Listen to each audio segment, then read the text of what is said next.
Hey guys, Tally from GamingNextAGE, bringing you me reading creepypastas. But, if I ever do one of these again, I won't do the intro thingy like I am now. But I'm only gonna do it again if I'm really bored, or if you guys want me to. So if you like and comment and stuff. And leave a suggestion for short creepypastas, because I can't do long ones because, YouTube time limits. But, this story is one of my favorite stories. It's called The Man in the Window. I hope you enjoy. Like and comment if you do. Bye, have a wonderful time.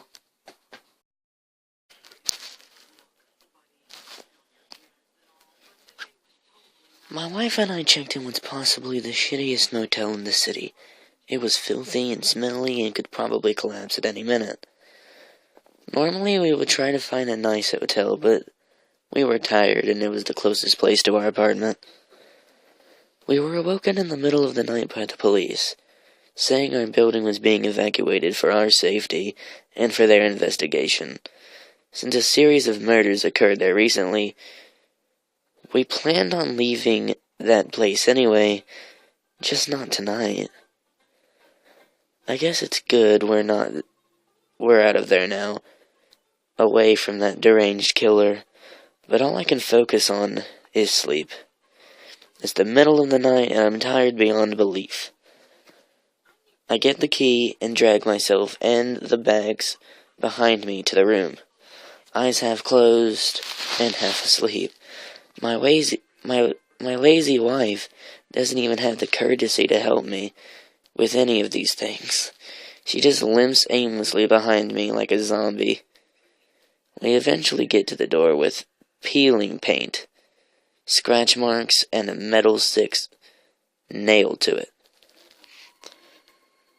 The hallway lights flickered while I fumble around with the key until the door creaks open. As I enter our temporary home, I don't even bother to turn on the lights with both hands occupied by bags. Besides, I don't need to see how disgusting the room is. I don't want anything to discourage me from my precious sleep. I put the bags down somewhere randomly and feel around for the bed. I guess my wife has the same idea, as she just shuts the door behind her and flops onto the bed without flipping the switch. Without even time to think, my mind leaves my body as I'm engulfed by the darkness and silence, and I quickly drift to sleep. Suddenly my eyes flash open as I'm shocked back into consciousness. I didn't hear a noise or anything, but something must have woke me up. For some reason I can feel this strange surge of energy, as if I hadn't been asleep at all. Normally it takes me a few minutes until I can function at 100%, but not tonight. There's just something strange about tonight. I hop out of my bed and begin to walk toward the door to turn out the light. I just get to the foot of my bed when I notice a window on the wall. I look outside and I notice something strange. It's just as dark out there as it is in here. Normally a street light or the moon would illuminate some imagery out there, but it was just pitch black. Mesmerized, I blankly stare out the window.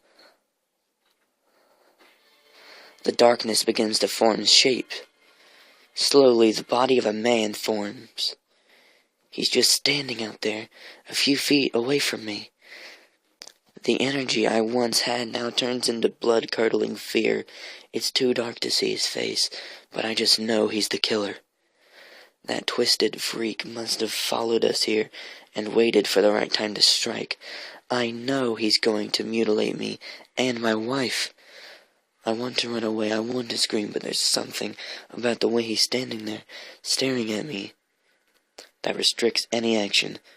He won't make a sound, he won't move a muscle, he just stands out there, staring blankly at me, in the dark and silence. After a few minutes of just staring back at me, I notice something. I'm surprised I didn't notice earlier. He's holding something.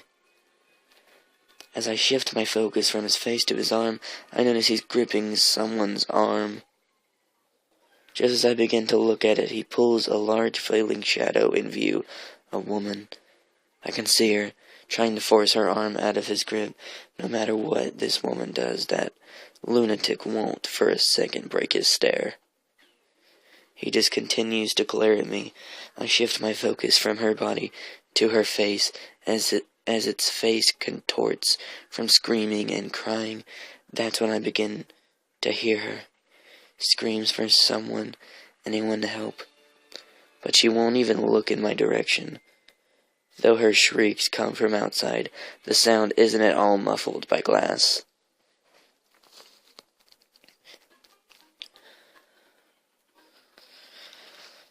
Gradually, her cries for help and pleas for freedom become louder and louder until they just become an unintelligible shriek. It deafens me as it resonates with my brain and pounds through my ears. The noise alone is enough to drive a man insane. I want to clasp my hands against her ears and cry for that horrid noise to stop. Anything to end it, but I remain paralyzed. That man just continues to stare. Abruptly, just as quick as that shadow pulled her into view, he wraps his claws around her neck, and that deafening shriek finally ends. The pounding pain in my ears and head begins to ease as I breathe a sigh of relief. That's when I notice the horrible scene occurring before my eyes.